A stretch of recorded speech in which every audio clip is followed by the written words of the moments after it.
March 13, 1962. The Pentagon. A classified folder marked Top Secret lands on Defense Secretary Robert McNamara's desk. Military to stage terrorist attacks on American citizens, then blame Cuba to justify an invasion. The plan had a code name that would become synonymous with government deception, Operation Northwoods. This wasn't the work of rogue agents or fringe elements. This came from the highest levels of America's defense establishment. Pattern interrupt, direct question. How close did America come to attacking its own people in the name of foreign policy? The year 1962 found America locked in the most dangerous phase of the Cold War. Just months earlier, the Bay of Pigs invasion had ended in humiliating failure, leaving Fidel Castro's communist government stronger than ever, 90 miles from Florida's shores. President John F. Kennedy faced mounting pressure from military leaders and intelligence officials who viewed Cuba as an intolerable threat to American security. At the Pentagon, the Joint Chiefs of Staff seethed with frustration. Led by Chairman Lyman Lemnitzer, these veteran military commanders had spent their careers fighting conventional wars against clearly defined enemies. Now they confronted a new kind of conflict, one fought in shadows with propaganda and proxy forces. The Bay of Pigs failure particularly galled them. They believed Kennedy had lost his nerve, refusing to provide the air support that might have toppled Castro. The Joint Chiefs weren't alone in their hawkish stance. Operation Mongoose, the CIA's ongoing covert program to destabilize Cuba, had authorization from the highest levels of government. Robert Kennedy, the president's brother and closest advisor, personally oversaw many of these efforts. The administration's public face remained measured and diplomatic, but behind closed doors, options ranging from assassination to full-scale invasion remained on the table. Pattern interrupt, perspective shift. From Castro's perspective in Havana, American hostility seemed to justify every authoritarian measure, every Soviet missile, every propaganda claim about Yankee imperialism. Into this charged atmosphere stepped Brigadier General William Craig, assistant to Chairman Lemnitzer. Craig had served with distinction in World War II and Korea, earning a reputation for tactical brilliance and unwavering loyalty. But in early 1962, he received an assignment that would test the boundaries of both qualities, develop a comprehensive plan to create a pretext for military action against Cuba. Craig assembled a small team of trusted officers and began drafting what would become one of the most controversial documents in American military history. Working in absolute secrecy, they codenamed their project Operation Northwoods, after the wooded areas surrounding Washington where many Pentagon officials lived. The plan's logic followed a twisted but coherent reasoning. Public opinion polls showed Americans had little appetite for another foreign military adventure so soon after Korea. The Bay of Pigs disaster had further eroded support for aggressive action against Cuba. But a direct attack on American civilians, properly attributed to Castro's regime, would unite the nation behind immediate retaliation. Craig's team methodically cataloged potential scenarios.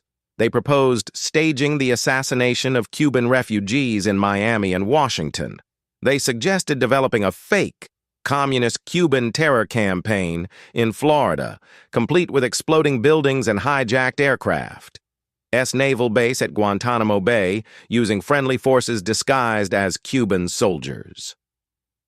Pattern interrupt data shock. The final Northwoods document contained 15 separate scenarios for staging attacks on American targets, from individual assassinations to mass casualty events. Perhaps most chillingly, the planners proposed what they called Operation Dirty Trick, a scheme to blame Cuba if astronaut John Glenn died during his upcoming orbital mission. They would claim Cuban electronic interference had sabotaged the spacecraft, providing justification for immediate military response. Another scenario involved hijacking commercial aircraft. The plan called for CIA operatives to board a civilian flight, then force it to land at a friendly military base.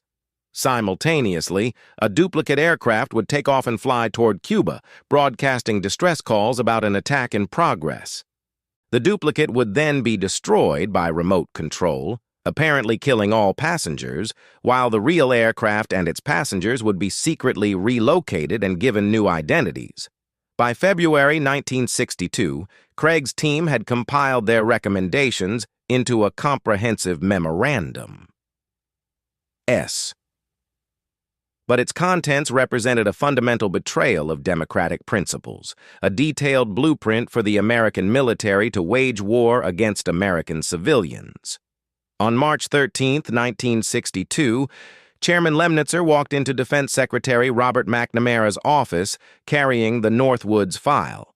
The meeting lasted less than 30 minutes, but its implications would reverberate through American history. McNamara read through the proposals with mounting disbelief. Citizens. The document didn't soft-pedal its intentions or hide behind euphemisms. Pattern interrupt. Hypothetical. Imagine if McNamara had endorsed the plan, forwarded it to President Kennedy with a recommendation for approval. How different would American history have unfolded? McNamara's reaction was swift and unequivocal. He rejected the entire proposal, refusing to forward it to President Kennedy. But Lemnitzer wasn't finished. The Joint Chiefs Chairman had cultivated relationships throughout Washington's defense establishment, and he believed the plan's strategic logic would eventually prevail over squeamish civilian leadership. Unknown to McNamara, Lemnitzer had already begun preliminary discussions with other military commanders about implementing certain Northwoods scenarios. He had identified potential targets in Florida and arranged for the positioning of assets that could carry out false flag operations. The chairman genuinely believed he was serving America's strategic interests, even if it required deceiving the American people. The plan's details revealed the depth of military frustration with civilian oversight. Another argued that the American people needed to understand the true nature of the communist threat through direct experience of Cuban aggression, even if that aggression had to be manufactured. McNamara's rejection didn't end the matter. Lemnitzer continued advocating for Northwoods-style operations through back channels, meeting privately with congressmen and intelligence officials who shared his hawkish views. He argued that Cuba's alliance with the Soviet Union represented an existential threat requiring extraordinary measures. Pattern interrupt. Perspective shift. From President Kennedy's perspective, the military's eagerness for confrontation had already led to one disaster at the Bay of Pigs. Their judgment was hardly infallible. The broader context of 1962 made Lemnitzer's proposals even more dangerous. Nuclear tensions with Moscow were approaching their peak. Soviet Premier Nikita Khrushchev had begun positioning missiles in Cuba, though American intelligence hadn't yet discovered them. Any military action against Castro's government risked triggering a nuclear exchange that could destroy civilization. But the Joint Chiefs Chairman saw only opportunity. In his view, America's nuclear superiority provided a window for decisive action against Soviet proxies. He believed that manufactured incidents would rally public opinion and force Kennedy's hand before the president could find diplomatic alternatives. Lemnitzer's advocacy for Operation Northwoods ultimately sealed his fate. President Kennedy, already skeptical of military advice after the Bay of Pigs, learned of the proposal through intelligence channels. His reaction was immediate and decisive. Lemnitzer would not receive a second term as Joint Chiefs Chairman. The president announced Lemnitzer's reassignment to NATO in October 1962, just as the Cuban Missile Crisis reached its climax. The timing was hardly coincidental. Kennedy needed advisors focused on preventing nuclear war, not manufacturing reasons to start one. Lemnitzer's departure didn't end support for aggressive action against Cuba, but it removed Northwoods' principal advocate from the decision-making process. The operation's other planners, including General Craig, received new assignments far from Cuban policy. The classified documents were filed away in Pentagon vaults, their existence known only to a handful of officials. Pattern interrupt. Data shock. Operation Northwoods remained classified for 35 years, finally revealed through Freedom of Information Act requests in 1997. The plan's exposure in the late 1990s sent shockwaves through academic and policy communities, citizens. The revelations came at a time when conspiracy theories about government deception were proliferating, and Northwoods seemed to validate the darkest suspicions about official mendacity. Lemnitzer himself never publicly acknowledged the operation's existence. After leaving the Pentagon, he served as NATO's Supreme Allied Commander in Europe, retiring with full honors in 1969. He died in 1988, taking his recollections of Northwoods to the grave. Similarly, General Craig and other planners maintained silence about their involvement, bound by classification requirements and military discipline. The document's eventual declassification revealed the bureaucratic machinery behind potential atrocities. Northwoods wasn't the product of rogue elements or criminal conspirators. It emerged from America's most prestigious military institution, drafted by officers with exemplary service records and approved by the nation's highest-ranking military officials. Pattern interrupt. Direct question. What other operations remain classified in Pentagon vaults, waiting for future historians to uncover their secrets?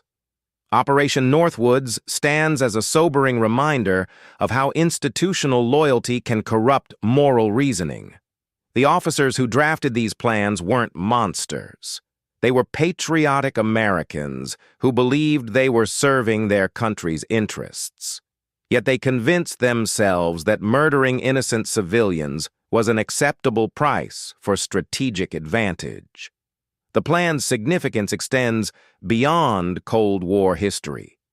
It demonstrates how national security bureaucracies can develop internal logic that justifies almost any action. When institutions operate in secrecy, accountable only to themselves, the boundaries of acceptable behavior inevitably expand. Perhaps most troubling, Northwoods reveals how easily democratic governments can contemplate betraying their own citizens. The same military establishment sworn to protect American lives was prepared to sacrifice them for political convenience. Only civilian oversight, embodied by McNamara's rejection and Kennedy's leadership, prevented these plans from becoming operational reality. Today, as debates over government surveillance and executive power continue, Operation Northwoods serves as a cautionary tale about unchecked institutional authority. The price of freedom, as always, is eternal vigilance, not just against foreign enemies but against the quiet corruption of our own democratic institutions.